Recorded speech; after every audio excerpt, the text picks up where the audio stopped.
Ayan guys, good morning. Nandito tayo ngayon sa Duyan-Duyan, sa bukid. So, from August, andito ako. The last I was here, it was August. So, malalaki na yung pinatanim natin na niyog guys. Puno na yung kalakhan ng bukirin na ito ng niyog. Ayan yung mga bagong tanim at ito yung medyo luma-luma na. So medyo hindi nag-grow yung mga damo dito guys, kasi every 3 months pinapa-sprayhan ko siya ng run-up. Kaya nanatiling ganyan. May ibang damo na na talagang ang tibay, aray ko. Ang daming bahay ng ng spider. So ito yung bagong tanim. September. Tinanim to ng August, September, October, November, December, January, February months. 7 months old na itong mga niyog na to guys. So kaya siya guys, ganyan, kasi na-sprayhan siya ng run-up. Pero yung ibang matitibay, beshi. So, hanggang baba yun guys, puro niyog na ang tanim. Kasi yung falcata is ang liliit pa rin. For more than decade na siya.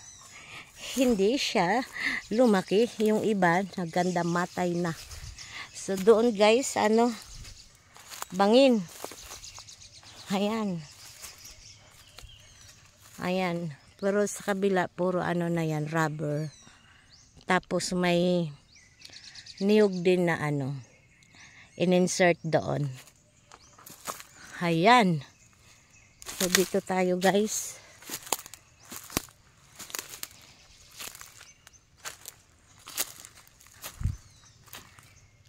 Sayang kasi pag ang aasahan is yung kahoy lang na yan, and then ang mura ng palkata ngayon. So sari-sari na yung ayan yung bahay ng spider guys. Ayan yung spider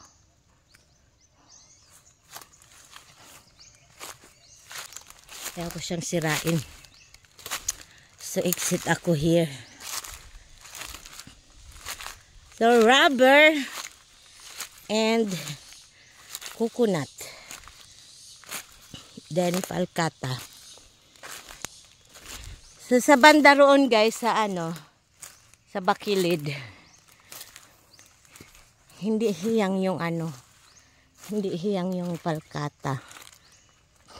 So sa banda lang dito sa may patagan. Ayan.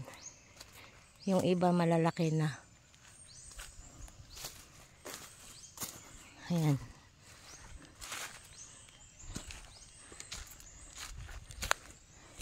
Ay!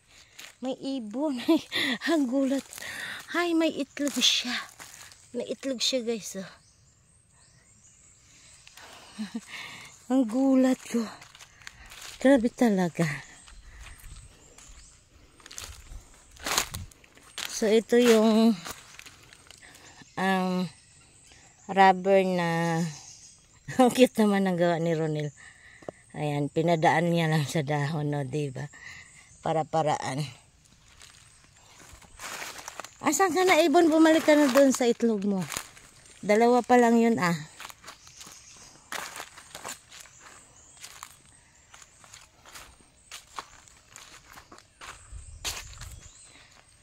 Ayun.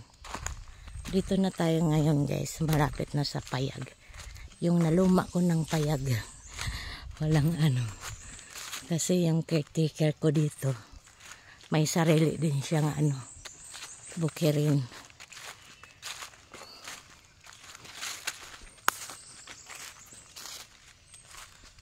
So yan, yan.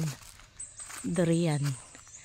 Ang katabi niya, ito, medyo malaki na to. Nasa ano na yata yan, 60 kara. O diba, magkasabay ang mga yan, oh.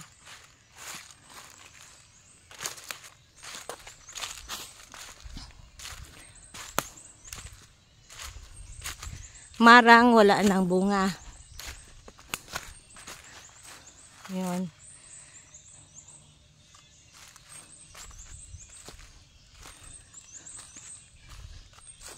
Tapos may balimbing doon.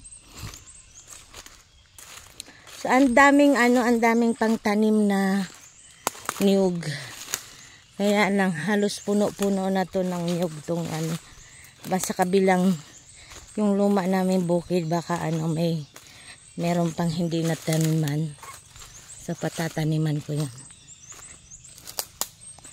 Ayan, pwede nang palitan yung payag na yan ng ano. Ang dami ng kawayan, oh. So ito yung mother tree dito, guys, oh. Malaki siya, malaki. Kinapitan na siya ng ano. Ayan. So yun yung ano niya. Ugat. Kumapit ka lang. Galing nilang magkapit, guys, oh.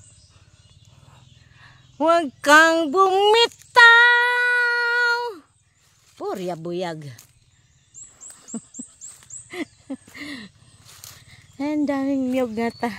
Nangalaglag lang yan sila. Galing doon. Anong nangyari dito sa ano to? Sayang, oh, ang laki na nakalbo na doon. Tapos ang mura-mura ng ano, ng kahoy, ang laki pa naman, oh. Lumaban ka. Malaki na siya, oh.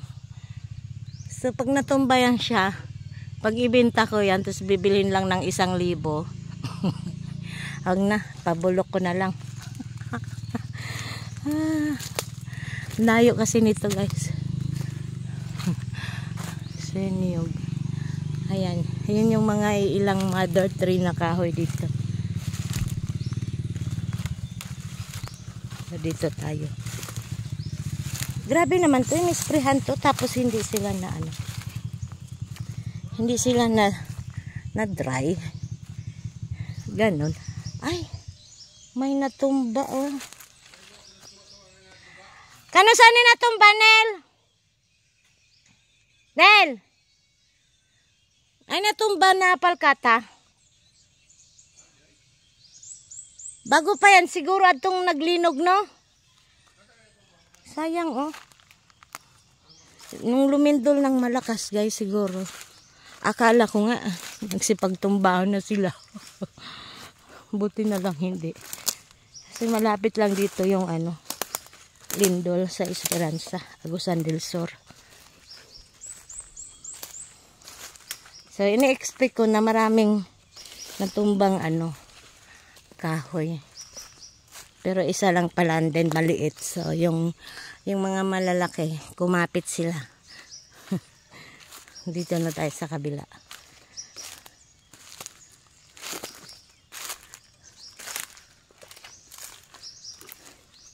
So, ito yung daan ng ano, pangsanggot ng niyog. Ay, niyog ng rubber. So, doon sa baba, guys, ano yun?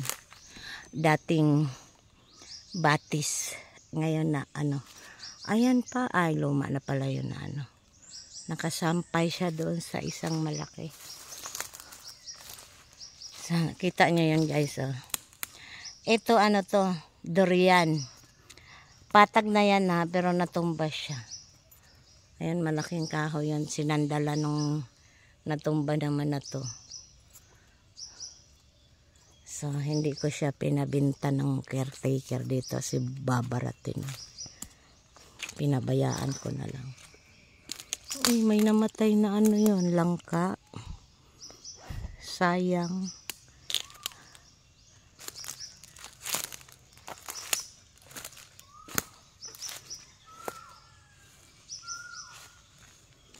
Dito sa layong bukid, may payag kaming agamay.